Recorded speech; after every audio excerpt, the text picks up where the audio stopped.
ஆன்மீக நண்பர்கள் அனைவருக்கும் அன்பு கலந்த வணக்கங்கள்.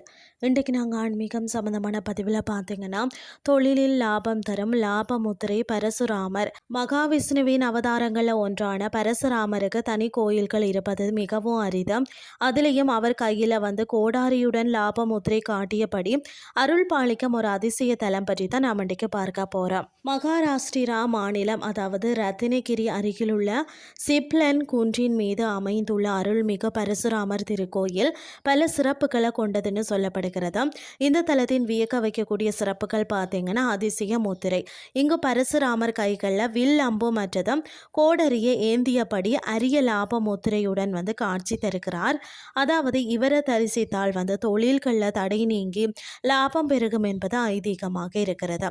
கருவறையில் பரசுராமருடன் பிரம்மா மற்றது விஷ்ணுவும் நின்ற கோலத்தில் அருள் பாலிப்பது தான் எங்கும் காண முடியாத ஒரு அரிய காட்சியாக இருக்கிறது.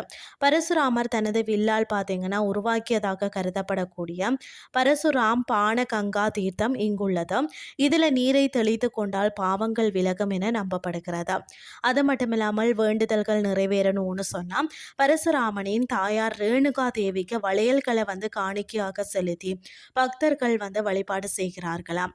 அது மட்டும் இல்லாமல் தமிழர்களுக்கு பிடித்த மாராட்டிய மன்னர், அதாவது சத்ரபதி சிவாஜி மகாராஜ் அடிக்கடி தரிசித்த தலமாகவும் இது இருக்கிறதாம். இயற்கை எழில் சூழ்ந்த, அதாவது வசிஸ்தி நதிக்கரையில் அமைந்துள்ள இந்த தலம் ஆன்மீக ரீதியாகவும் சுற்றுலா ரீதியாகவும் ஒரு அற்புதமான இடம்னே சொல்லலாம். நீங்களும் உங்களுடைய வாழ்க்கையில ஒரு முறையாவது இந்த லாப முத்திரை பரசுராமரை தரிசித்து பலன் பெற்றுக்கொள்ளுங்கள் என கூறிக்கொண்டு இன்றைய ஆன்மீகம் சார்ந்த பதிவை நிறைவு செய்து கொள்கிறேன்.